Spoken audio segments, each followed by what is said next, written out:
That's what all this is. That's the story, man, and it's a major story. It's the story of human transformation and growth. It's the evolution of mankind. It's like it's a major story, and we've been working on the damn thing for like God only knows how long. You know, snakes and primates co-evolved, and our vision, our sharp vision, seems to have been an evolutionary adaptation forced on us by the presence of predatory snakes. And we're talking tens of millions of years ago. And human beings have unbelievably sharp eyesight. The only thing that can outsee us is birds of prey. And they have, like an eagle, a bald eagle, has eyes as big as ours. And it has two foveas. The fovea is the central part of the vision. So an eagle is all eyes, man. And so, but human beings, we're kind of like that too. And like half our brain is devoted to visual processing. We have acute vision. In Madagascar, where there are primates with no predatory snakes, they're lemurs, they can't see worth a damn. And an anthropologist named Lynn Isbell did a comprehensive study worldwide trying to account for the acuity of primate vision. And what she found was that the more predatory snakes in the vicinity, the sharper the eyesight of the primates. And so we have a really sharp eyesight. So that means a lot of us were eaten by snakes. And none of your ancestors, fortunately, because otherwise you wouldn't be here, but a lot of those who fell by the wayside were snake snack. And, you know, when you're little and living in a tree, a snake is no damn joke. And even now, lots of people get bitten by snakes, and people are phobic of snakes at quite a rate. And some of that actually seems innate. There's arguments about between psychologists about this, but even the ones who don't accept the fact that it's innate accept the fact that you can make someone afraid of a snake by conditioning just like that, where trying to make them afraid of a flower by conditioning is really, really hard. So we're at least, at minimum, prepared to be afraid of snakes.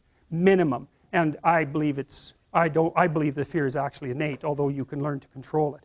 So anyways, so that's that story, and like, what a story, man. It's an amazing story. You see, the den of the dragon here is littered with skulls and bones. That's what that is. So the thing is no joke. It's like, look the hell out. And that's this, you know, and look it up in the top right-hand corner there. You know, that's from Peter Pan, right? Well, you remember Captain Hook. We talked about him already. He's a tyrant, and he's a tyrant because he's afraid of death. And that's all he sees in life. And so it makes him cruel and bitter, and death has already taken part of him, right? That's why he has a hook. And that damn crocodile's chasing him, tick, tick, tick, tick, all the time. And of course, that's the same situation you're all in, man. There's a crocodile with a clock in its stomach chasing you. And it could easily turn you into a tyrant. It can turn you into a tyrant or a cowering victim or a hero. Those are the options, fundamentally. So, and that's the Gorgon looking at her own, the Medusa looking at her own reflection, you know, Mother Nature with the head full of snakes, you know, a terrifying vision. And that's actually, to some degree, an archetype that men get confused with women. And, you know, that's the witchy part of women, and that's the part that's attractive, but rejecting. And so many men are petrified by women. They won't approach them at all. They have no idea how to talk to them. They're just petrified into immobility. And that's way more common than you think.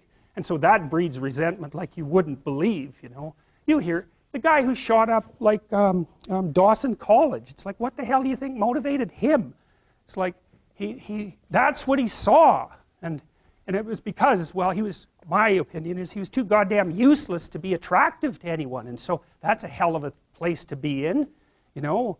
Then that's the problem too. If you're chronically rejected by people, it's often because of your own insufficiencies. You know, whether that's cowardice or lack of social skills or whatever it is. It's like, you can't just brush it off as, oh, well, you know, no one likes me, but really I'm okay. It's like, no, wrong. If everyone rejects you, there's probably something wrong. And it's probably deep and difficult, and it's going to be horrible to fix. And so, this isn't a trivial problem. It's not a trivial problem at all.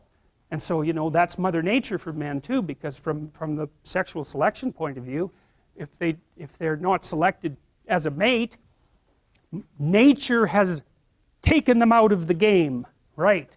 And so, you know, people don't really like that. They're not that happy with that. And so, but getting all whiny about it and then getting violent is like, that's just not really very helpful, although it's very common.